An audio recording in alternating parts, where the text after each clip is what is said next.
নিজের স্ত্রীর ওপর অধিকার নাকি পৈশাচিক অত্যাচার? সুদেবের জেদের কাছে কি হার মেনে যাবে লাজুর ডাক্তার হওয়ার আজন্ম স্বপ্ন? যখন বনলতার বিষাক্ত চালে ঘর ছাড়া হতে বসেছে লাজু, ঠিক তখনই অনুভবের এন্ট্রি। কিন্তু অনুভব কি পারবে সুদেবের গ্রামের সেই অন্ধকার থেকে লাজুকে বাঁচাতে? নাকি লাজুর বাবা মায়ের সম্মান ধুলোয় মিশিয়ে দেবে সুদেব? রোমহর্ষক এই লড়াইয়ের শেষ দেখতে ভিডিওটি এক মুহূর্তও মিস করবেন না। মেডেল হাতে নিয়ে লাজু যখন অনুভবের চোখের দিকে তাকালো, তখন বাইরের শরতের আকাশটা যেন এক অদ্ভুত মায়াবী রূপ ধারণ করেছিল। দীর্ঘ লড়াই আর অপমানের কণ্টকাকীর্ণ পথ পেরিয়ে আজ সে সাফল্যের শিখরে। কিন্তু এই সাফল্যের কারিগর যে মানুষটি, তার প্রতি কৃতজ্ঞতা জানানোর ভাষা লাজুর জানা নেই। অনুভব মৃদু হেসে লাজুর মাথায় হাত রেখে আশীর্বাদ করল, আর মনে মনে ভাবল যে মেয়েটা একদিন সুদেবের ভয়ে কুকুরে থাকত, আজ সে কতটাই আত্মবিশ্বাসী। অন্যদিকে বনলতা আর সুদেবের জোট তখন বালির বাঁধের মতো ভেঙে চুরমার হয়ে গেছে। গ্রাম থেকে বহিষ্কৃত হওয়ার পর সুদেব এখন এক প্রকার যাযাবর জীবন কাটাচ্ছে, আর বনলতা নিজের অহংকার বিসর্জন দিয়ে শহরের এক অন্ধকার গলিতে মাথা গুজেছে। তাদের দুজনের কারোরই আর সাহস নেই এই সুখী পরিবারটির দিকে নজর দেওয়ার। জেঠুমণি আর ঠাম্মি ঠিক করলেন, লাজু আর অনুভবের এই আত্মিক সম্পর্ককে এবার সামাজিক স্বীকৃতি দেওয়া প্রয়োজন। বাড়ির বড়দের সম্মতিতে শুরু হলো বিয়ের আয়োজন। কিন্তু লাজু চাইছিল তার এই নতুন জীবনের শুরুটা যেন কোনো আড়ম্বর নয়, বরং সেবার মধ্যে দিয়ে হয়। সে অনুভবকে জানালো যে সে গ্রামের সেই পিছিয়ে পড়া মানুষদের জন্য একটা ছোট হাসপাতাল করতে চায়, যেখানে সুদেবের মতো সংকীর্ণমনা মানুষরা শিক্ষার আলো পাবে, আর কোনো মেয়ের যেন মাঝপথে থমকে না যায়। অনুভব লাজুর এই প্রস্তাবে মুগ্ধ হয়ে নিজের জমানো সমস্ত অর্থ সেই কাজে নিয়োগ করার প্রতিশ্রুতি দিল। বিয়ের দিন লাজু যখন লাল বেনারসি আর চন্দনের সাজে আয়নার সামনে দাঁড়ালো, তখন তার চোখে পুরনো দিনের সেই ভয়ার্ত লাজুর ছায়া ছিল না, বরং ছিল এক নতুন সূর্যের তেজ। অনুভব যখন তার সিঁথিতে সিঁদুর পরিয়ে দিল, তখন উপস্থিত সকলের চোখে ছিল আনন্দের জল। এমনকি গ্রামের সেই মোড়লরা, যারা একদিন লাজুকে একঘরে করার কথা বলেছিল, তারাও আজ ভুল বুঝতে পেরে আশীর্বাদ করতে ছুটে এলো। বিয়ের পরদিন লাজু আর অনুভব সোজা চলে গেল সেই গ্রামে যেখানে লাজুর ছোটবেলা কেটেছে। গ্রামের মেঠো পথ দিয়ে হাঁটতে হাঁটতে লাজু অনুভব করছিল আজ বাতাসটাও যেন অনেক বেশি নির্মল। সুদেব দূর থেকে তাদের এই সুখী যাত্রা দেখে ঝোপের আড়ালে মুখ লুকালো। তার মনে হলো আজ সে প্রকৃত অর্থেই হেরে গেছে। বনলতার প্ররোচনায় সে যে রত্ন হারিয়েছে তা আর কোনোদিন ফিরে পাওয়া সম্ভব নয়। লাজু গ্রামে গিয়ে প্রথমেই তার বাবা মায়ের পা ছুঁয়ে প্রণাম করল। যারা একসময় সমাজের ভয়ে নিজেদের মেয়েকে অবিশ্বাস করেছিল, আজ তাদের গর্বে বুক ভরে উঠছে। গ্রামের মহিলারা লাজুকে ঘিরে ধরল। তাদের চোখে মুখে তখন এক নতুন আশার আলো, কারণ তারা জানে এই লাজুই এখন তাদের ভরসা। অনুভব আর লাজু মিলে হাসপাতালের ভিত্তিপ্রস্তর স্থাপন করল। সেই মুহূর্তটি ছিল এক ঐতিহাসিক সন্ধিক্ষণ, যেখানে অন্ধকারকে জয় করে আলোর জয়গান গীত হচ্ছিল। সময়ের সাথে সাথে লাজুর খ্যাতি চারিদিকে ছড়িয়ে পড়ল। সে শুধু একজন দক্ষ ডাক্তার নয়, বরং গরিবের মসিহা হিসাবে পরিচিতি পেল। অনুভব সব সময় ছায়ার মতো তার পাশে থাকল। বনলতা একদিন অসুস্থ অবস্থায় লাজুর হাসপাতালেই ভর্তি হল।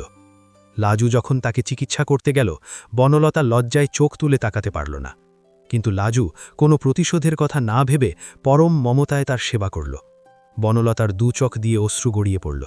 সে বুঝতে পারল ক্ষমা আর ভালোবাসার শক্তি কতটা প্রবল। লাজু তাকে বলল, দিদি, অতীত ভুলে যান, এখন থেকে নতুন করে বাঁচতে শিখুন। লাজুর এই মহানুভবতা দেখে হাসপাতালের সকল কর্মী আর রোগী অবাক হয়ে গেল। ধীরে ধীরে সুদেবও একদিন অনুতপ্ত হয়ে লাজুর কাছে এসে ক্ষমা চাইল। লাজু তাকে ক্ষমা করে দিলেও তার জীবনে আর কোনো জায়গা দিল না, কারণ সে এখন অনুভবের ঘরণী, আর তার কর্মজগতই তার ধ্যান জ্ঞান। অনুভব আর লাজু এক পরন্ত বিকেলে হাসপাতালের বারান্দায় দাঁড়িয়ে সূর্যাস্ত দেখছিল। অনুভব লাজুর হাতটা চেপে ধরে বলল, জীবনটা সত্যিই অনেক সুন্দর, যদি পাশে তোমার মতো কোনো যোদ্ধা থাকে। লাজু হেসে অনুভবের কাঁধে মাথা রাখল আর ভাবল কত চড়াই উতরাই পেরিয়ে আজ তারা এই শান্তিতে পৌঁছেছে। লাজুর জীবন থেকে অন্ধকারের মেঘ চিরতরে কেটে গিয়ে এখন পূর্ণিমার চাঁদের মতো উজ্জ্বল হয়ে উঠেছে। তাদের এই ভালোবাসার গল্প এখন গ্রামের ঘরে ঘরে রূপকথা হয়ে ঘুরে বেড়ায়, যা নতুন প্রজন্মের মেয়েদের স্বপ্ন দেখতে শেখায়, আর শেখায় অন্যায়ের বিরুদ্ধে মাথা উঁচু করে দাঁড়াতে। বনলতা আর সুদেবের সেই বিষাক্ত ষড়যন্ত্র আজ কেবল এক দুঃস্বপ্ন, যা সময়ের গর্ভে বিলীন হয়ে গেছে। লাজু এখন কেবল একজন সফল ডাক্তার নয়, সে এক নতুন চেতনার প্রতীক, যে প্রমাণ করেছে নিজের লক্ষ্যে স্থির থাকলে আর পাশে সঠিক মানুষের সমর্থন থাকলে কোনো বাধাই অজেয়। অনুভব আর লাজুর এই পথচলা অনন্তকাল ধরে এক অনুপ্রেরণা হয়ে থাকবে, যারা মনে করে প্রতিকূলতা মানেই জীবনের শেষ।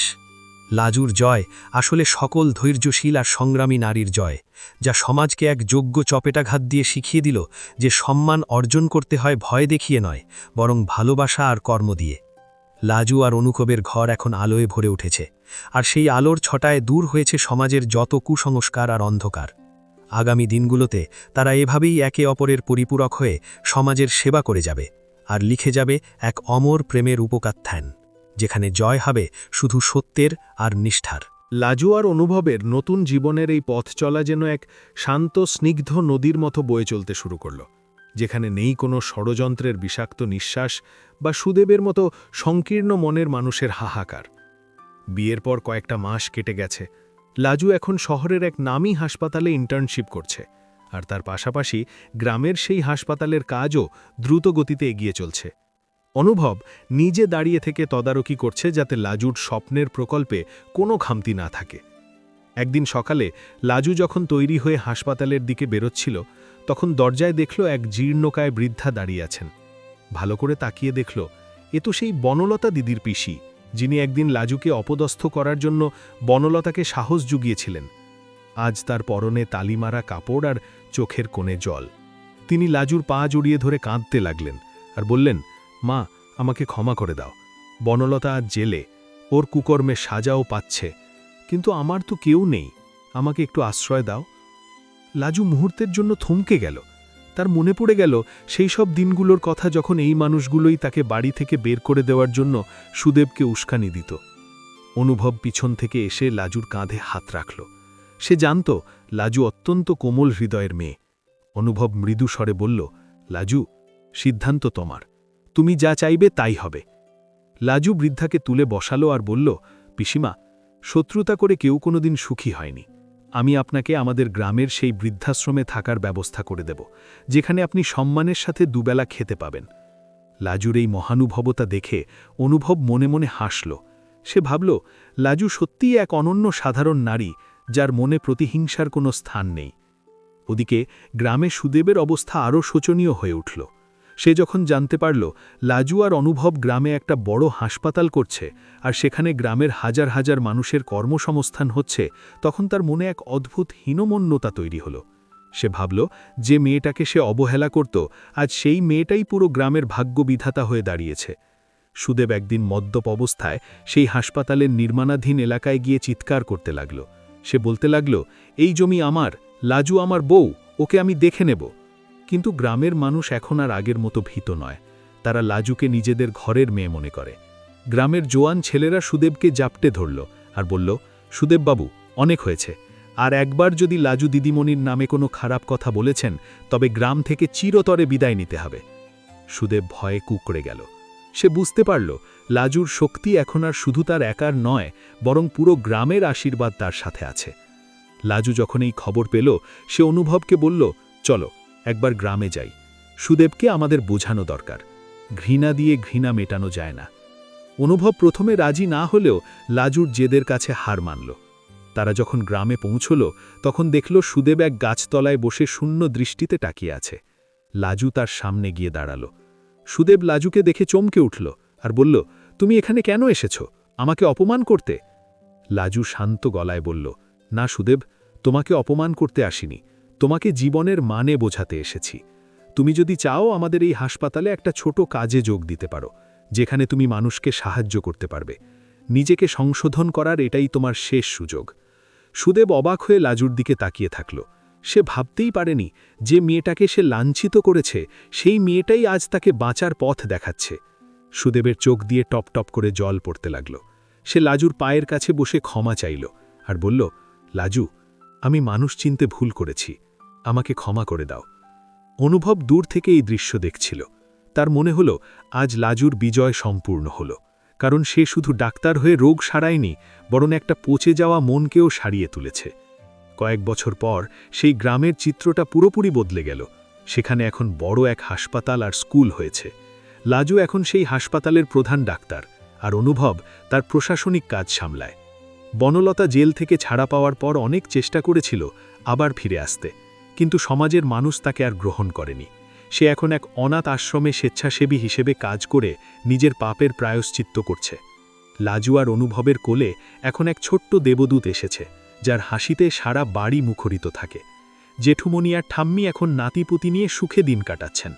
লাজু মাঝে মাঝে ভাবলে অবাক হয়ে যায় সেই অন্ধকার দিনগুলোর কথা, যখন তার মনে হতো সব শেষ হয়ে গেছে, কিন্তু অনুভবের সেই শক্ত হাতের বাঁধন আর নিজের অদম্য জেদ আজ তাকে এই জায়গায় নিয়ে এসেছে।